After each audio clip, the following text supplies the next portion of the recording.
مسلمان زړه غټي که هغه غریب او که مالدار وي او د علما اکثر غریبانان ځکه بعض سلفو به دا خبره کوله وایي دا غریبي د علماو په پټکو کې پرته ده په دوی سختي ډېرې بیا شیخ یو ګاډی پیدا کو زوړ ماډل نو هغه ګاډی به یې د دې طالبانو نه دومره ډک کړی چې بلکل دا ټیرونه هر څه به یې داسې د ځمکې پورې جوخ روان دا ګاډی به لګېدو ځمکې سره داسې غټ زړی او چې کله به په سفر باندې چېرته تو او دا ګاډی به یې پرېښودو نو بیا به یې دا ګاډی فضیلة الشیخ المحدث د دې زمانې لوی محدث په مدینه کې دی شیخ عبدالمحسن العباد حفظه الله ډېر زیات عمر یې دی الله دې ورله برکتي ژوند ورکړي هغه له به یې چابي ورکړي دا ګاډی به تا سره وي لکه ته یې بیا چلی راچلی داسې زموږ د دې دین د مشرانو نه اشنا ژوند نو هغه شیخ الباني رحمه الله کې دا کار و چې دا ګاډی به ډېر تیز چلاوه نو دا کس دا غسر په ګاډي کې ناست و چې کله دې کانټې ته وکتو چې خو دا خپل سپیډ نه مو واورېده نو بیا ورته دا فتوه رایاده کړه د شیخ ابن باز رحمه الله چې ګوره شیخ عبدالعزیز بن باز ګوره دا فتوه ورکړې چې دا یو قسمه خودکشي ده او ستاسو د ګاډي سپیډ د هغه خپل سپیډ نه زیات هغه ورله جواب ورکو وی شیخ ابن باز رحمه الله ړوند دی چې د ګاډی چلولی دی که چلولی وی دا فتوه به یې نه وی ورکړې هغه دا خون نه دی سکلی په دې اکسایټر چې را خپه کېده او زور ورکوي د دې وي ځان له خوني نو شیخ ابن حزم امام ابن حزم رحمه الله علما وی ده چې دا فتوه ورکړې ده چې 14 چکره به لګوي وي ده چې د حج او عمره نه دی کړي ځکه دی په خپل کور کې ناست و فتوه یې ورکړې وي صفا مروه 14 چکرې ته راشي وي که په خپله چې پته ته ورغي 14 چکرو کې د سړي سهل شي الله دې رحم وکړي په دې ټولو علماو باندې او الله دې د دوی غلطیانې هغه دوی ته معاف کړي او الله دې ورسره زموږ ملاقاتونه په جنت الفردوس کې وکړي قال ابن حزم رحمه الله امام ابن حزم بداوي اتفقوا على تحريم كل اسم معبد لغير الله په دې باندې اتفاق دی چې هغه ټول نومونه حرام دي چې په هغې کې د بنده نسبت کېږي غیر الله ته که عبد عمرو عبد عمرو څه مطلب شو عمر بنده دا حرام دی وعبد الكعبه د کعبې بنده وما اشبه ذلك او داسې ډېر حاشا عبد المطلب سوای د عبد المطلب نه وي عبد المطلب نوم دی زمره کې نه راځي خو دا د هغه اجتهادي خبره صحیح خبره چې عبد المطلب نوم حرام دی ولې ځکه چې عبد المطلب نوم کوم نسبت چاته دی نسبت مطلب ته دی دا هم غیر الله ته شو که یو سړی دا ووایي چې څه وجه ده چې امام ابن حزم رحمه الله دا نوم مستثنا کوي وجه دا چې پیغمبر صلی الله علیه وسلم یو حدیث کې دا راځي چې هغه دا ویلو انا النبي لا کذب زه پیغمبر یم دا دروغ نه دي انا ابن عبد المطلب زه زوی د عبد المطلب یم خپل نیکه یاد کو نو که دې نوم کې شرک وي نو پیغمبر صلی الله علیه وسلم به دا نه ویلی جواب د دې علماو دا کړی دی لکه شیخ ابن عثیمین رحمه الله نور علماو چې هغه خو خبر ورکړی دی چې زه د پلاني زوی یم نو په دې کې خو څه شرک رانه دی که نه ذموار د دې نوم هغه څوک دی چا چې یخودی دی اوس یو سړی دی د نیکه نوم یې دی عبدالرسول او ته دې تپوس وکړې ستا د نیکه څه نوم دی هغه به څه وایي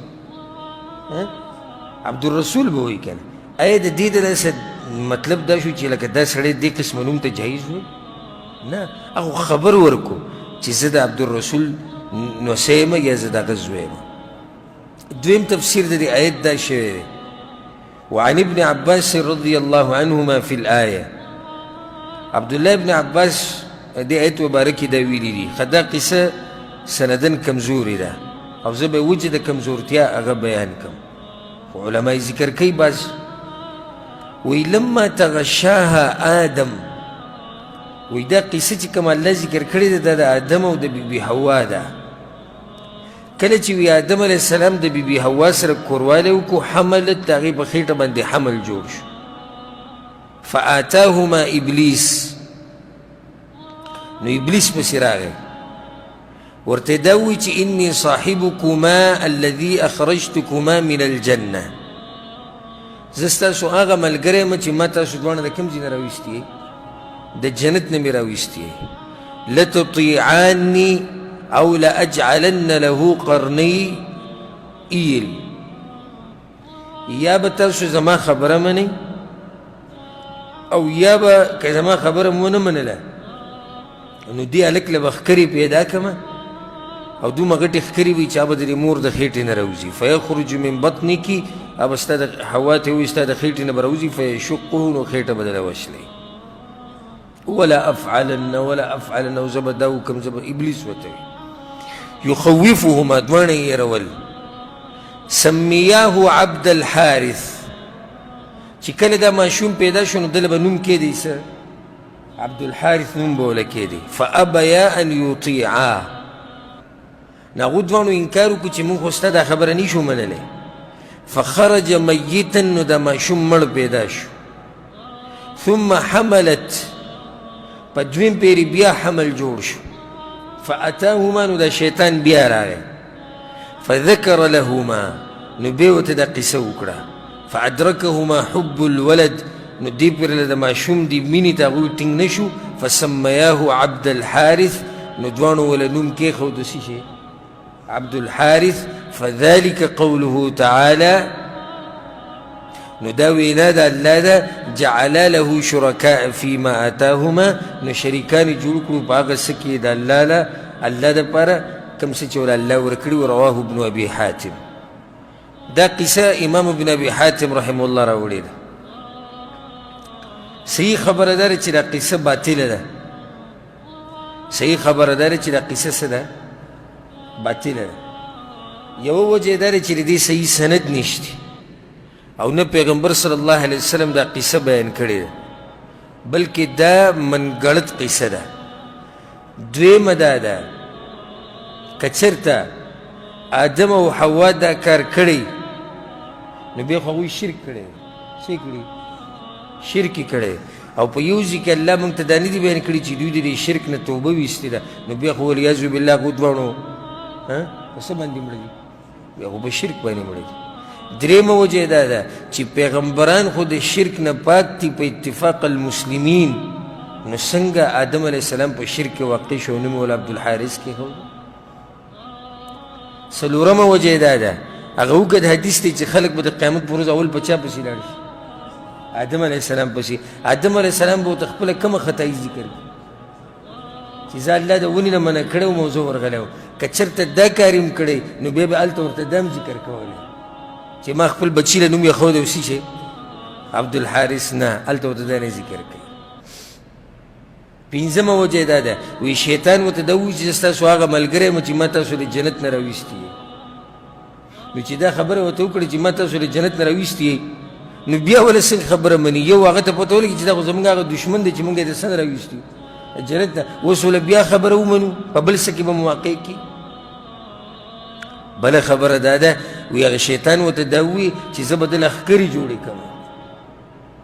نو څنګه آدم علیه السلام دا مني چې شیطان سره دا طاقت شته چې هغه انسان له ښکرې راوخیږي؟ نشته د هغه سره دا طاقت. بل دلیل پکې دا دی ومه وجه چې د آیت په ختمېدو کې الله وایي فتعالی الله عما یشرکون. د جمع خبره یې کړې ده چې الله پاک دی د هغه څه نه چې دا مشرکان یې ورسره شریکان کوي. بیا به یې داسې ویلی وی فتعالی الله عما یشرکان، الله پاک دی د هغه شرک نه چې دې دواړو ورسره کړی. سم خیال دی؟ بیا به ضمیر چا ته راجع وی؟ آدم علیه السلام ته او بیبي حوا ته که نه خو دوه دي، خو الله خو ضمیر ډېرو ته راجع کو عما یشرکون. نو صحیح خبره دا ده چې آدم علیه السلام د دې قصې نه بیزاره دی او حاشا وکله کیدی نشي چې یو پیغمبر دی یو نبی دی د الله سره شرک وکړي. دا کیدی شي؟ موت یې نه کوو که شیطان راته هر قسمه وسوسه راواچي. نو آدم علیه السلام په شان انسان او د بیبي حوا په شان انسانه هغوی څنګه شرک وکړو؟ نو دا قصه کومه چې شیخ محمد بن عبدالوهاب رحمه الله راوړې ده دا باطله ده. بیا به کې تفسیر د امام قتاده او تفسیر د مجاهد راوړي ده او ټول په دغه معنی باندې دي چې دوی دا شرک په دې وکړو چې د بچي سره محبت و، نو ځکه دا مشرک په شرک کې واقع شو. دې سره دا باب ختم شو او د هغې نه بعد بل باب دی 51 نمبر باب قول الله تعالى ولله الاسماء الحسنى فادعوه بها. دا باب په وینا د الله کې چې د الله ښایسته نومونه دي فادعوه بها نو الله را بلی په دغه نومونو سره.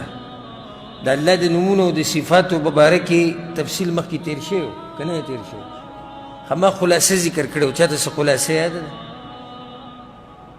د الله په نومونو او په صفاتو به څنګه ایمان راوړي؟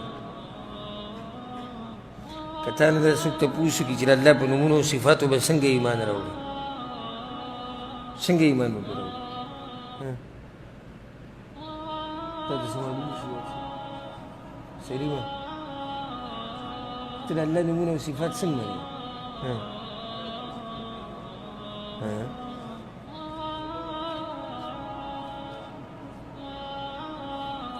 الله چې کوم نومونه او صفات ذکر کړي